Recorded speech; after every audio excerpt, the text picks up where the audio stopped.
Welcome to Moments with Marianne. I'm so delighted we're spending this time here today. We have a very special show coming right up. Our guest today is Scott Stabile, and he's here today to talk to us about his new book, Big Love. Now, Scott's inspirational posts and videos have attracted a huge audience on social media, and he's a regular contributor to the Huffington Post on how to bring big love into your life. He also conducts personal empowerment workshops all around the world on big love. So let's welcome Scott to the show. Thank you so much, Marianne. Oh, it's such a delight to have you here. Your book is such an inspiration. Oh, thank you. I'm really happy that you enjoyed the book. Yeah, so most people, if they're not aware of your story, it has a very tragic start. And so I have to ask, from there to kind of where we are now, how did you get to that place of big love with everything that was going on? Well, the there element of the story was, when I was 14, my parents were shot to death in Detroit, and, which certainly uprooted my life in every imaginable way. I was lucky at the time I'm still lucky to have great siblings. I'm the youngest of 7 kids. 6 of us still living because my brother, 9 years after my parents died, he OD'd on heroin, which he had been addicted to for, his entire adult life as far as anyone knew. I would say the journey from losing my parents to big love didn't really start in a conscious way for me until I was in my early to mid-20s.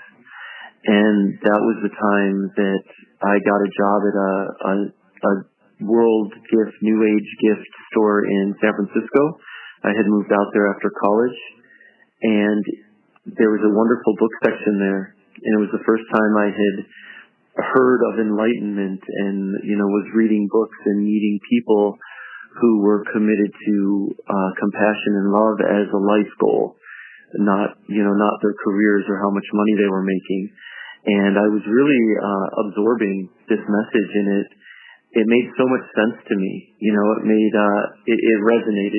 Sometimes we find something in life and we feel like we've come home to something, even if it's our first time experiencing it. And working in that store and reading these great authors talking about these powerful messages of love and kindness and compassion and presence, that really set me on a conscious path, I would say, to love, to big love. And when I talk about big love, I'm really just talking about my belief that love is the base note for all that's good in our world. Like things like compassion and kindness and forgiveness and authenticity. I think that they're all rooted in this energy of love at their essence, and recognizing that when I'm operating from that space, when I'm operating from a loving place, I stand the best chance to create positive, powerful change in my life and in the lives of others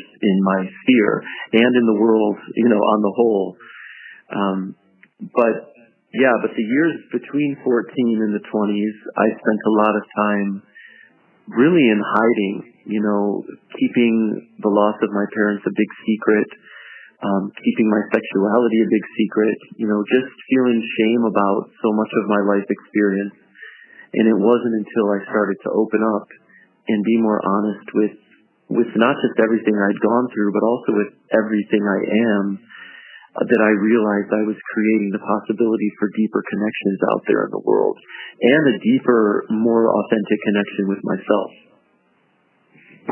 Well, I think a lot of times, when people go through a tragedy, it's easy to kind of keep things inside and not deal with them and not be able to, not share because it's just so painful, and it just is at this point where, to talk about it, means that you have to acknowledge it, and then it's a whole nother layer of working through things, and it's just, it could be absolutely just heartbreaking.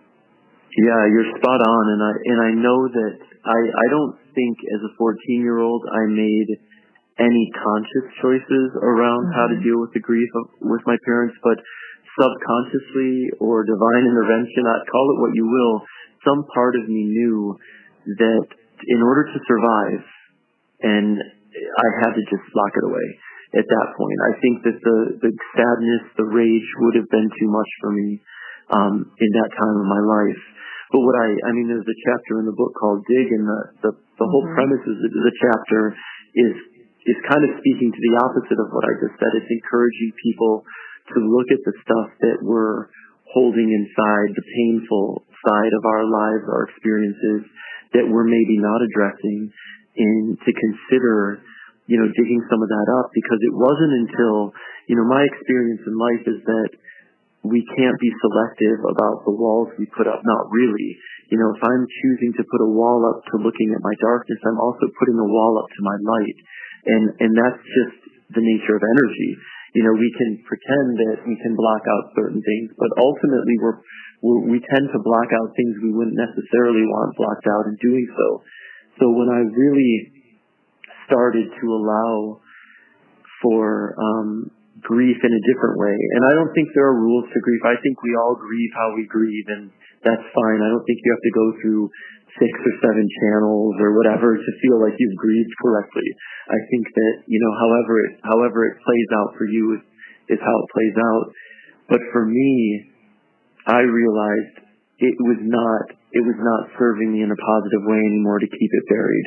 I needed to start talking about my parents. I needed to cry about it. I would cry once a year like clockwork and then bury it again. So once I started crying about it, once I started raging about it and feeling it and talking to people about it and not making it such a big secret, I felt like it no longer controlled me in the way that it had. And I was much more open and much more available to experiencing life, in an open-hearted way. And my life changed because of it. And I feel like my connections with people deepened and strengthened because of it. So that served me really well to look at it differently in my 20s. Well, and I think that there's this underlying current, especially within the self-help community, that, you always have to be upbeat and positive and, have this feel of everything's just peachy and love and light. Yeah. It really doesn't deal with everyone's got hurts and pains, Yeah, it's such BS. And listen, I say that. Just say it like it is, right? I've succumbed to that pressure for years in my life of just, it's all good, everything's good, and and they call it, there's the term spiritual bypassing now, and it does go on, and there is this pressure in the world of spiritual people and personal growth and all that, to just feel okay with everything or something's wrong with you. And I write about that. Also, this meme that I see all the time, happiness is a choice, and choose happiness, and you can choose happiness. And you can't choose happiness. That's just not true. We can't choose our feelings. And what I found for myself is that, happiness is an emotion. We can't choose our emotions, but I spent so much time believing that I could, and I spent so much time not being happy that not only was I feeling unhappy, I was feeling like a profound failure for not being able to choose my happiness. And I think we do a disservice to each other by creating these mandates or these rules in the arena of spirituality and self-help, because it's just not that black and white. It's not that easy. Yeah, in fact, there's a quote that really stood out in your book to me. It's, life is more about happiness. It's okay to feel the things we feel. It's human. Consider everything we'd miss out on if we were happy all the time. And this part really got me, is my sadness has taught me empathy and compassion for others in pain, a gift I cherish as much as any other. And I think a lot of times people just don't realize if we're happy and, just got this plastered smile on our face all the time, it's not to say, don't look for happiness, but when we are in that place and we don't work through our emotions and our feelings and really honestly deal with them, it just leads for other problems to arise. Absolutely. I totally agree. I mean, ultimately, it's just about being honest with ourselves, being honest with where we are and being honest with what we're feeling. And if we're not willing to do that, it is going to affect our lives. It's like you said, other issues will arise because we're basically, and I was a Pollyanna, believe me, I was like the smile plastered on my face for years and years, but underneath that surface, there's an ocean of unresolved pain and grief and all of this stuff. But ultimately, if we're willing to feel uncomfortable, and that's another thing I want to say is just, it's okay to be uncomfortable. And it's not comfortable, but that's part of being human as well. And what I see in the world around me and what I've seen in myself so often is the desire to numb and escape any feelings that are not comfortable. And so we live in this incredibly addicted society, addicted to all types of things beyond just drugs and alcohol, though that's very serious in the world as well. But I mean, to social media, into TV, into food, into gambling, into shopping, whatever we can do to avoid feeling uncomfortable, we're doing it. But then what we don't realize is that, hey, I can survive this uncomfortable feeling. And in fact, when I allow myself to feel it, I give permission to those emotions to actually move through me. And when I'm not taking any time to feel what's real, all of that stuff is still staying within us and affecting us emotionally and physically in ways we don't even realize often. Yeah, it just kind of is this undercurrent of hidden, it could be anger or depression or whatever the case is, and then it comes up in other areas. And, it's tough. And then we wonder why we have these growing epidemics of, like the opiate epidemic, and there's depression and different things going on that we have to really pause and take a look at. Absolutely. I think people are so afraid to feel, and they're so afraid that they're not going to. This is my experience, my take on it. One take on it is that we're so afraid that we can't survive feeling the full breadth of our experience. Like we can't survive our darkness. We can't survive the ugly parts. That we do everything in our power to avoid them. But I think that, speaking of what you're saying, then, we're turning to things and we're creating our own addictions in our lives. I don't think any human being chooses addiction. Who would choose it? But we're all making conscious choices to escape our lives and jump into other things, and suddenly we find ourselves wrapped in this world of addiction. And I think it is possible to create lives for ourselves that we don't need to escape so often, and we don't need to feel that we have to numb ourselves away from. But that encompasses feeling, being real. Yeah, and, as opposed to looking for something to numb ourselves or escape from, to provide that escape so that we don't have to really kind of, and I love how you've said this before, to really kind of stand in who it is that we are, Yes. Because we're all crazy. Like I have yet to meet anybody who is not the full spectrum of what it means to be human. And on that spectrum is like human beings are disgusting on the one end and profoundly beautiful on the other end. And we're everything in between. And that's okay. That's human. And I have found great benefit in giving more energy to the elements that love invites into my life, but not by denying the fact that I also can be really envious and jealous and impatient and angry and all these other things. I don't see any point in denying it. That's part of who I am too.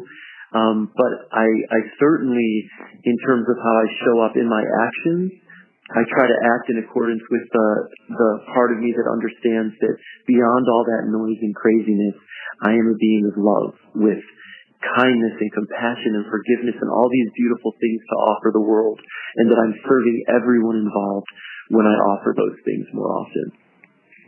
This brings me to my next question for you, which is, it kind of talks about, you talk about this story because you've been very active on your Facebook page, and you had someone leave a comment that changed, I think just changed everything forever for you.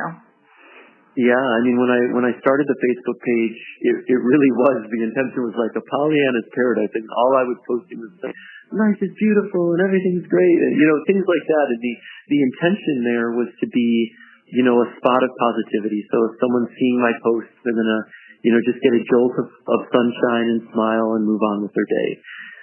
Well, one woman responded to one of my posts, and I don't remember the post, but I remember her response very clearly. Mm-hmm. And she wrote, Scott, not everyone's as happy as you are all the time. Some of us are really struggling out here. And the comment was really like a punch to the gut. I mean, for a couple of reasons. One, I was like, wait a minute, I'm struggling all the time, and I'm not happy all the time. And, I was feeling very misunderstood. And then I also felt like, well, wait a minute, my intention is to be this place of positivity, and this woman is reading my post and feeling worse about herself. Mm-hmm. And I know that we can't own another person's response to how we show up in the world. So I can't take ownership of how she responds to my page, but it was a wake-up call. It was I saw what she wrote as an invitation, because how could she see me as anything more than this happy-go-lucky guy who has no problems, because that's all I had been showing at the time. So it was because of her comment that I was inspired to do something different with my page. I still post a lot of positive stuff for sure, but I also started sharing my insecurities and my fears. I talked about what happened with my parents and losing my brother to drugs. I talked about the shame I'd carried about my sexuality, and just started sharing myself and the joys as well as the failures and the struggles. And the whole energy around the page changed with that. And suddenly, the comments to those posts where I was sharing more of my insecurities and pain, those would always be the posts that got the most comments. And people would respond with, thank you so much, it's so good to know I'm not alone, and me too, and you're not alone, and thank you, this helps me. And suddenly it became a community where it was, it was okay to share the darker side of the human experience as well, with recognition that there's everything. I don't think it's any more real to focus 100% of the time on the dark than it is to focus 100% on the positive. You know what I mean, without acknowledging that it's all in existence. So that really shifted the kind of energy of my page a lot. Well, and I think because you really bared it all. I mean, sharing the experience, about the murder of your parents and your brother, and then to, share in regards to your sexuality as well. For a lot of people who are struggling with their sexuality, coming out and talking about it is such a courageous thing, because it's allowing people to really identify and say, hey, you know what, that's me, and it's okay for me to be me. Absolutely. I mean, I'm very grateful to have received some messages from gay people out there who have written to me and said that, my openness with my sexuality has helped them find more openness. And I think, though, that's what we're all doing for each other whenever we're showing up in social media, in real life, out in the streets, with our families, with our friends. Whenever we're showing up with a willingness to be present in our truth and say, this is who I am, and I'm moving forward in the world as who I am. I'm not going to confine myself to the conditioning that I was brought up with, or to societal mandates on how I should be. This is who I am, and anytime anyone does that, we're creating space for others to do that. So we're all empowered with that possibility. Well, and then it goes, you really are living your message, and I just have to applaud you, because you talk about, the subtitle of your book is The Power of Living with a Wide Open Heart. And for a lot of people, they may say, well, my heart's open here, but it's closed here. And I love how you talk about that you can't have an open heart if you have it closed in other areas. Exactly. We like to think we can be selective, but at least in my experience, I can only speak from my experience. when I close myself off energetically, I'm closing myself off energetically. You can't be that selective ultimately in terms of what you allow in if you have decided to close yourself off. But I do want to say, it's funny because someone asked me something the other day about the open heart, and she was saying, I've lived my life with an open heart and have been burned so many times, and I've learned that, I need to have boundaries or I get trampled over. And I thought it was a really interesting point because I absolutely believe that living an open-hearted life is also a life with boundaries. And I think that when we're, because an open-hearted life for me is also how am I taking care of myself? It's not just how am I showing up to love other people, but how am I showing up to love myself? And one of the key ways I'm showing up to love myself is in my clarity around what does and does not work for me in my life and in my willingness to say that. And I think that, again, I call us like the spiritual types, the secret types, self-help types, whatever you want to call the lover types. We tend to feel like if we're putting boundaries out there that we're being difficult or we're going to be judged as difficult, and that's not aligned with being totally open and loving. But for me, I feel that people don't want to, in general, consciously be stepping on each other's toes and trampling through boundaries. We just so often don't know we're doing it because nobody's being clear about what does work for them and what doesn't. And setting boundaries, I think, is a beautiful sign of respect for all involved and absolutely in alignment with living an open-hearted life. And for many people, I think learning boundaries is something that may be completely new. It's kind of like, gosh, I have this, these are the things as far as my values that I believe in for myself, and what I'm willing to have or not have. And you're right about like how the metaphysical community feels about that. And I think a lot of times too, they feel like it's selfish if you have boundaries. It's like, if you're taking care of doing self-care and taking care of yourself, that's a selfish thing to do as opposed to, how you so eloquently put, it's really, it's kind of like you have to be a full vessel in order to be able to give anything to anybody else, Absolutely. I'm all for selfish self-care because in my experience, when I'm taking care of myself, when I'm rested and I'm feeding myself well and I'm looking after myself, I always have more to give the people in my life. That's just how it is. Like when we can show up for ourselves better, we show up for others better, naturally. And I think you end up having, like healthier connections and communications with people around you as well. Absolutely. Well, and one of the, just I think heartfelt things, I know you've gotten to this place of forgiveness for the man that murdered your parents. And I think for a lot of people, they may have difficulty, getting to that place, but I loved how you did that. You made perfect sense about all of that. Yeah, it was, in a word, it was empathy. If I've learned anything about forgiveness, it's that the path to forgiveness is through empathy. It was with the man who murdered my parents, it was only when I started to consider his life and to consider without knowing, obviously, the details, to start considering what his life could have been like to lead him to that point, and to recognize that it's not possible to be a human being who feels worthy and feels loved and feels seen and to murder innocent people. It just wouldn't happen. And so I couldn't connect to murdering anybody, but I've been so angry I've wished people would die, and I felt so unloved in my life and unworthy and unseen. Like those things I could relate to. That is the human experience. We all know those emotions at some point in our life, and to whatever degree we know them.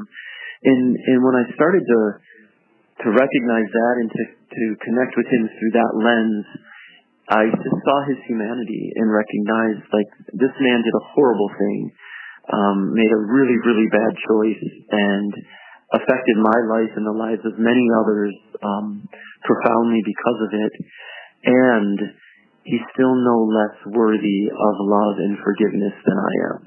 And so when I would think about him, because when I used to think about it, it was just, with rage and vengeance and, ugly thoughts. But I noticed that when I started to bring empathy and compassion into the equation, when I would think about him, I realized I had forgiven him. It wasn't like this concept, forgiveness I think is one of the most difficult mandates of love. It's not an easy thing to do, especially if you feel you've been really betrayed or hurt or whatever. But I knew, it wasn't like I said, I'm going to forgive him right now, and it happened like that. It was just noticing that by bringing empathy, forgiveness eventually found me. And then I'm like, I have forgiven him. I don't hold any of what I used to hold. It feels like pure forgiveness for what he did. Well, and really the way that you explain that, I think for a lot of people, we hear empathy all the time, and it's like, well, what the heck does that mean, and I think a lot of times people can get that, kind of confused with sympathy, as far as which am I having? Right. No, I hear you, and I look. There's a whole chapter about the difference between sympathy and empathy, basically, in the book, and I think that we're desperate. Basically, for me, the difference, sympathy, and I don't think sympathy is bad, but I think that inherent in sympathy there is distance created, because sympathy is basically saying, I feel sorry for you. And empathy is saying, I am you. Like, empathy is an opportunity to imagine what it's like to walk in that person's shoes, or to connect to your own pain as it connects to what the person's going through, so that you can be more present with their experience. And we have an extreme scarcity of empathy in our country right now, Marianne, as I'm sure you noticed. And I really believe if more of us were taking the time before we're raging at each other on social media and out there in the world, if we just took the time to remember there's another human being on the other end of that comment, and even if we completely disagree with what they're saying, and even if we find it offensive and horrific, if we can take 30 seconds to remember, to try to imagine what it's like to walk in that person's shoes, or to try to imagine the struggle that they've carried through their life to get them to this point where they're sharing whatever it is they're sharing, at the very least, we're likely to show up to that conversation without hatred in our heart, and we can create, hopefully, a different kind of dialogue. But we have to be willing, instead of just complaining about the way everyone's communicating, we have to be willing to show up differently, with more compassion, more kindness, with more love. And look, I don't always do it, especially in the world of politics. I'm working so hard to be more conscious in the way that I'm communicating in politics. And I know that a lot in the metaphysical world want to avoid politics, like it's beneath our energy, or we don't want to get involved in conflict. But I really encourage those who are committed to being compassionate to get more involved in these discussions, because we need more people who are not just going to lock onto their anger, though I think anger is an important catalyst. We need more people who are going to support that anger with love and empathy and compassion, and to create openings for real dialogue to happen. We're desperate for that. Yeah. Well, and at least, how you've been describing it, at least it allows the space open when we approach it, the way that you're suggesting. It allows the space open so that dialogue can take place.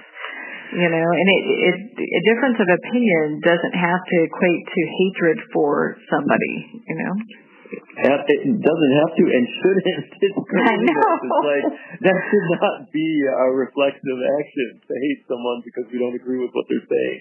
It's crazy. That's a pretty strong word, Yeah, absolutely. But we have to take that on because the way politics is working right now, the political environment in this country is only fueling that hatred. It's only fueling that division. It's not in any way trying to unite and to support more compassionate conversation. So we, as individual citizens and individual human beings, have to show up with a different way of being, and the more and more and more of us who are doing that, it will make a difference. I really believe that. Well, I agree with you 100%. I think people who associate themselves with, being in the self-help, metaphysical, light work community, however they want to define themselves, kind of being the ostrich and sticking your head in the sand does not help the situation as far as, the problems and the issues that have arisen are not going to go away. I mean, we have to be actively engaged in it, but in a positive way. Absolutely. And look, it's certainly not going to go away for the people who are most affected by the different injustices out in the world. Look, I'm a white guy. Yeah, I'm a gay man, so I'm very much in touch with what it's like to be in a marginalized community and what it's like to have yourself judged in the ugliest of ways simply because of who you love. But I'm also a white guy, and I can walk through the world without being judged at all for the color of my skin or for my gender or assumptions made about me because of those two things. And, but people of color don't have that option, and so I think love is very vocal in the face of injustice. That's how I've really, not battled battled is one right word, but I've really been considering, like, what is love asking me to do in this political arena? Because in my life, I've also wanted to just, quote unquote, rise above it and not engage. But I feel like when I really tune in, I feel like the love in my heart is saying, you have to make noise for what love stands for. And love does not stand for injustice in any way. It speaks up in the face of it. Yeah. And, it really kind of puts things, a little bit in perspective. And I love how you bring it back to, like, big love. Like how, you kind of ask that question as you're going through things. It's like, what would big love require? What am I needing to do? And it's like the way to check. It's kind of that meter to check, hey, am I connecting with the way I want to connect, or am I kind of off balance here? Absolutely. That's the thing because people tend to ask me, well, what do you do? Is there a certain practice you do to stay focused on love? And the easiest thing I do, and I do it all the time, every day, is ask that question that you just said, basically, like, what is love inviting me to do in this moment? How is love asking me to respond to this moment? And often, when if I'm feeling really enraged by something and really blameful, I may not be able to get myself to that place of love in that instant, but by asking myself that question, what it will at the very least do for me is prevent me from responding, prevent me from engaging. And sometimes that's the only choice you can make. Just don't engage. Like, if I engage right now, it's going to be very ugly. I have nothing good to offer this moment. And even just disconnecting, not engaging, and giving yourself a half an hour or a day or a week to decompress and to reconsider, usually you can come back at it from a more compassionate and a clearer place. Well, I think when anyone asks the question, in regards to, like, how would being in big love address this? How it really gets you out of that chatter and out of that defensiveness and out of that the gossipy comments that we have in our head, because everyone's got them, and we always are battling our little demons, so to speak, when it comes to these things. But at least being open to hearing another person's point of view, and how did they even get to that thought process? How is that even possible for them? And then coming to a place of really empathy for them as well. It really puts the conversation in a totally different place. Absolutely. Even if you completely don't agree with anything they're saying, you know what I mean? It doesn't mean you have to come to a place of agreement. But at the very least, we can take a little extra time to try to understand where they're coming from, like you said. Well, especially in the polarized discussions that are taking place, in regards to many topics.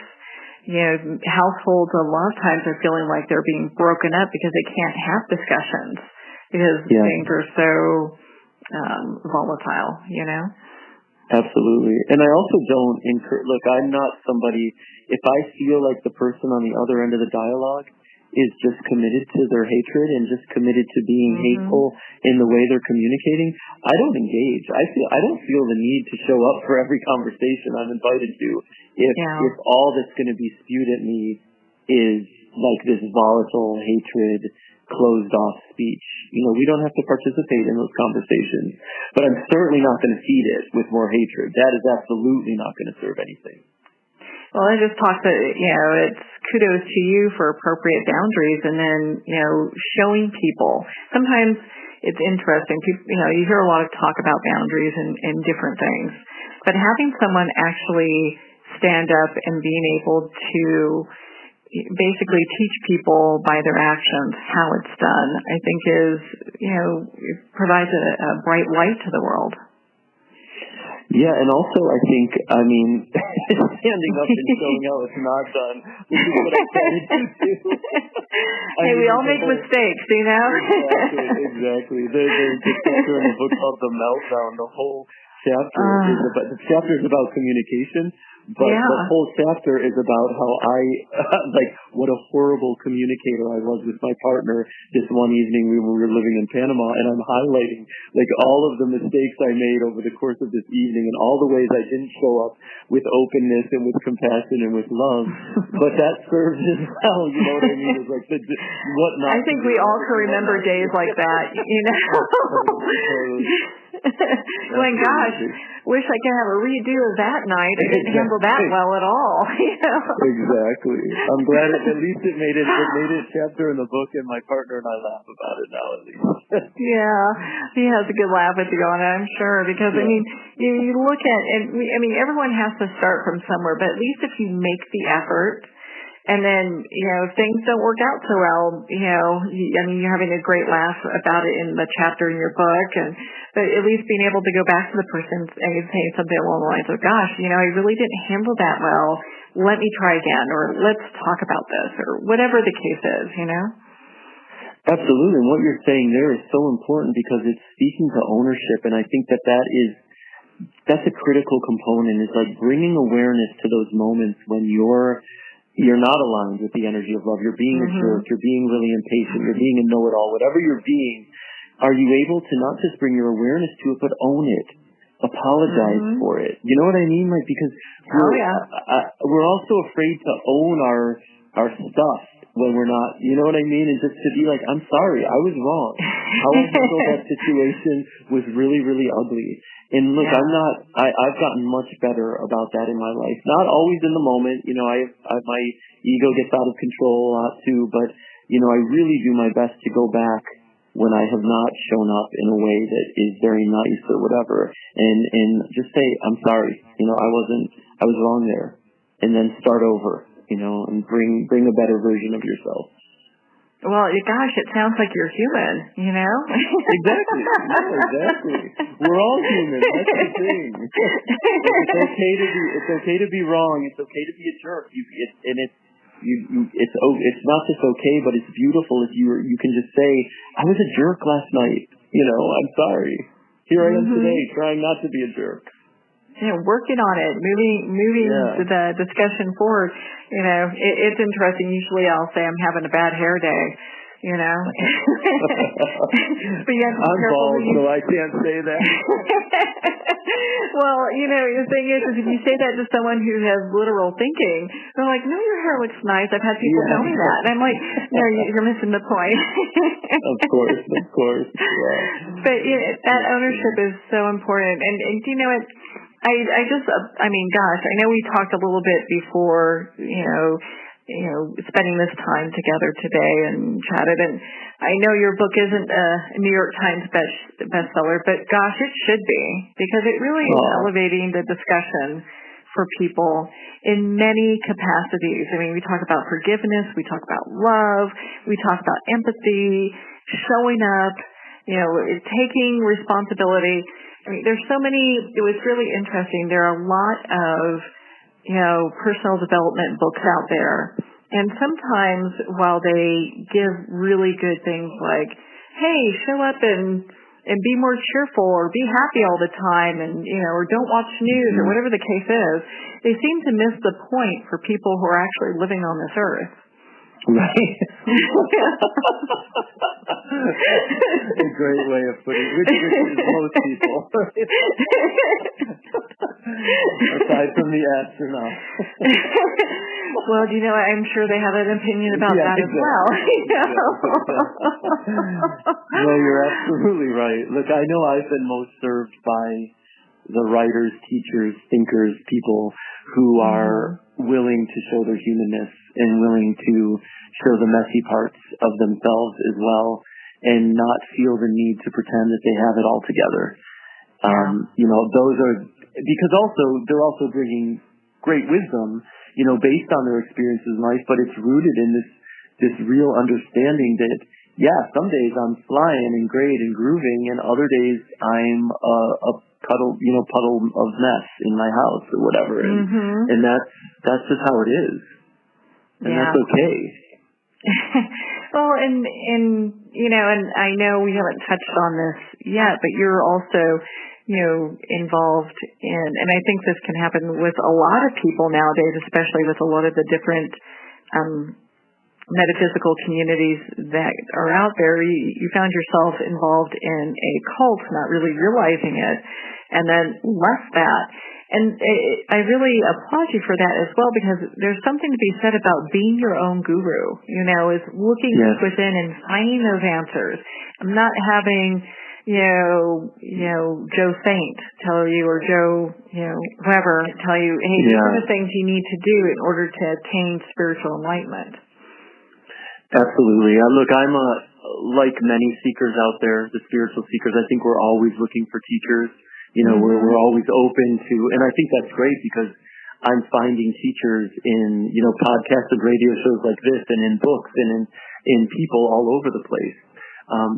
But what I really tried to do with that chapter was to emphasize, not just to recount, my experience in the cult, but to emphasize to people, because I think it is more common, as you said, than we even realize, that people find themselves in these communities where they're being told what to do, and there's a lot of manipulation, and it all feels good until it doesn't.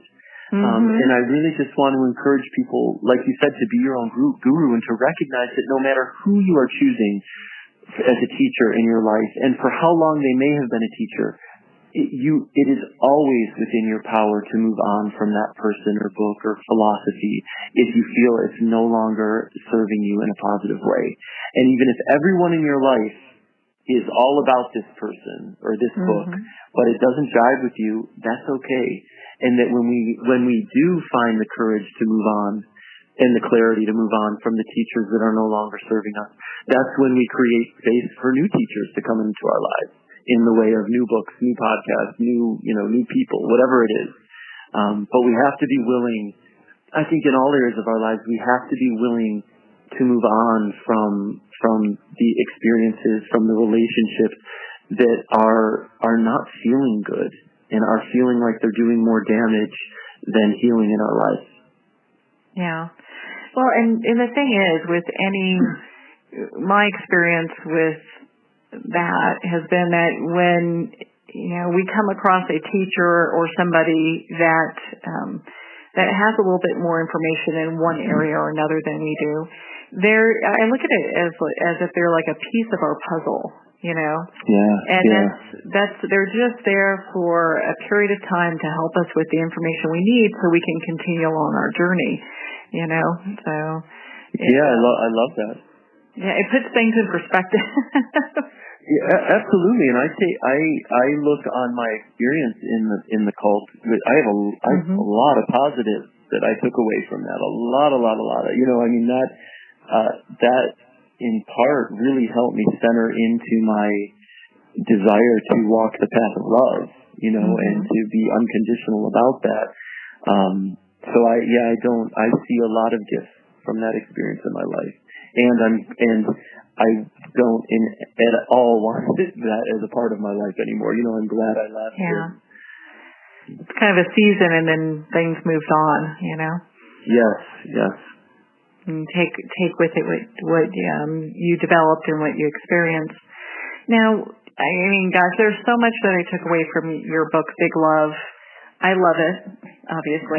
Thank you so much. People are saying, I big love it. Thank you, Marianne. I really appreciate it, though. I'll never get tired of hearing that. Thank you.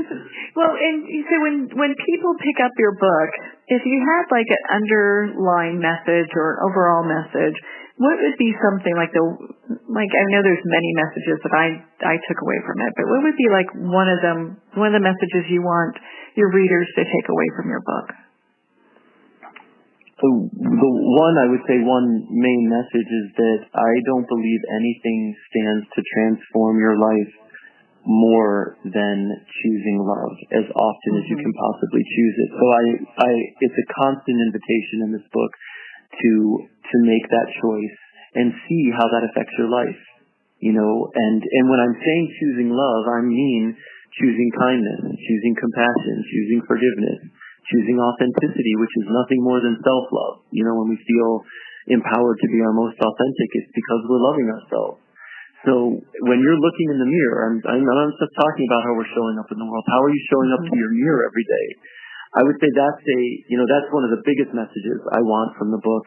And another, I really hope that people in reading, the stories from my life, that they'll feel less alone in their lives and recognize that they're not alone in their struggle, that we don't have to have each other's exact experience to understand that we all know grief, we all know heartbreak, we all know envy, jealousy, joy, love, we all know all of these things. And one of the great services of my Facebook community to me, and what I hope the book will serve as, is a comfort and a reminder when you're going through it and you're in your darkness and you can't see the light at the end of the tunnel, just knowing you're not alone in that pain. There are others out there. That has helped me through some really dark periods in my life. Gosh, if I had your book years ago, because everyone goes through, whether it's losing a friend or a loved one or whatever the trauma is, everyone has their own trauma. And if I had your information years ago, that would have been so helpful. So I'm so grateful we have that now, Oh, thank you. Yeah. Well, Scott, thank you so much for being on the show with us today. But before we let you go, where can our listeners connect with you and be part of your community so when your book does become a New York Times bestseller, they know how to reach you? Well, I'm trusting you're psychic. Looking forward to that day. Well, I do most of my posting and a lot of live videos too through Facebook. So if you go to Facebook and search Scott Stabile, STAB like boy, ILE, you'll find me there. And also on my website, which is just scottstabile.com. And I'm on the road. I'm actually home now, but I'm doing a book tour. So you'll see on my website or on Facebook all the different events I have going on. And if you're in one of those cities, please come out and say hello. Oh, without a doubt. In fact, I'm checking to see if you are going to be in my neck of the woods because I want to meet you in person. My goodness. I want to meet you too. Where's your neck of the woods? Where are you? It's Colorado, in Denver, Colorado. I don't have Denver on the list now, but it will be coming. And you know what? We may need to add that to the list here because, my goodness, you're doing a coast-to-coast trip here. So this is fabulous. Anyone can meet you at any of these locations. So, yeah. Well, and of course, they've got your website that they can go to. Did we mention that? Absolutely. Yeah, my website, scottstabile.com, and Facebook. And Facebook as well. Well, and Instagram. I'm on Instagram, too. So you're on a few other things, too. And I'm on Twitter, but on Twitter, I'm much more political on Twitter. That's where I get my political outlet on Twitter. So find me on Facebook first. Well, Scott, thank you so much for taking the time to share Big Love with us today. Oh, thank you so much, Marianne, and thank you for all you're doing to share Big Love with the world. Thank you, Scott. It's been such a pleasure to spend this time here with you today. I feel that it's enriched my life, and I highly suggest everyone go out and pick up their own copy of Big Love. Well, at the end of our time today, I'd like to thank everyone for taking the time to tune in. You've been listening to Moments with Marianne. And remember, make every moment count.